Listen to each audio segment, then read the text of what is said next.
My tour of Egypt started in the beautiful city of Cairo. The first day was spent in leisure by visiting the Cairo Museum and walking on the boulevard beside the Great Nile. In the evening, we boarded a train from Giza railway station towards Aswan. Unfortunately, we arrived 7 hours behind schedule, resulting in us missing the rock-cut temple in Abu Simbel. On reaching Aswan, we first visited the unfinished obelisk and then took a boat ride to the Philae temple. This temple was constructed by Ptolemy II and completed by the Roman emperors. The entire temple was relocated during the construction of Aswan Dam, which is so hard to imagine given the size of this structure. I will always remember the beautiful sunset I experienced here. Later in the evening, we boarded a cruise ship to travel on the Great Nile for the next 2.5 days till we reached the ancient city of Luxor.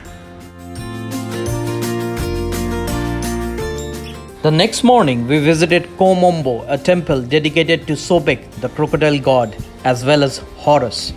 The temple was built between 180 to 145 BC by Ptolemy VI.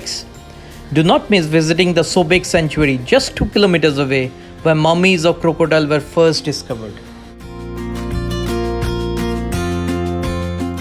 Late in the afternoon, we reached the Temple of Edfu. There are a lot of stories that are enacted in the walls of this temple, especially depicting the revenge of Horus for the death of his father.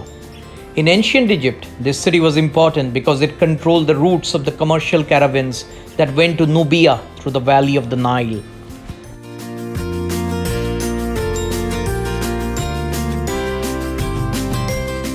Hatshepsut strangely built this as a funeral temple for herself and a sanctuary of the god Amun-Ra. Today, this temple is also known as Deir el-Bahri in Arabic, which means the Temple of the Northern Monastery.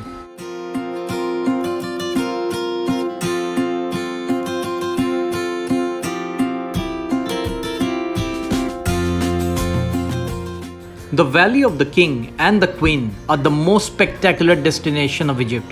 Located on the west bank of the Nile River near Luxor, this small area contains a staggering amount of exquisitely decorated tombs of ancient Egypt. Please do not miss visiting the tomb of Queen Nefertiti, Ramses, and if you can afford, Tutankhamun as well. Photography inside the tombs is strictly prohibited, but guards do turn a blind eye to mobile photography. Photography passes are though available for a few tombs for Egyptian 500. If you intend to stay back at Luxor for a few days, it is advisable to pick up a premier Luxor pass which costs at 200 USD. But it does allow you access to all the tombs across the west and east bank of the Nile at Luxor. It is believed many pharaohs of Egypt were crowned in reality or conceptually in this temple.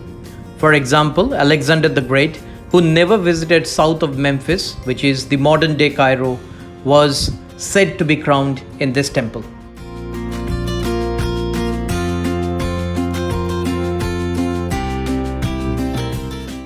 Karnak temple is a cult temple dedicated to the gods Amun, Mut and Khonsu. Being the largest building for religious purposes, this temple was known as the most selected places by ancient Egyptians.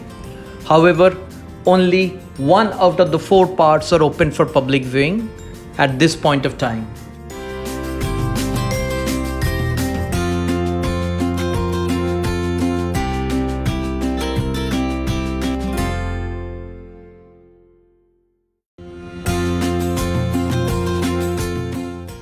We were ending our trip by visiting the most sought-after destination in the world, the Pyramids of Giza.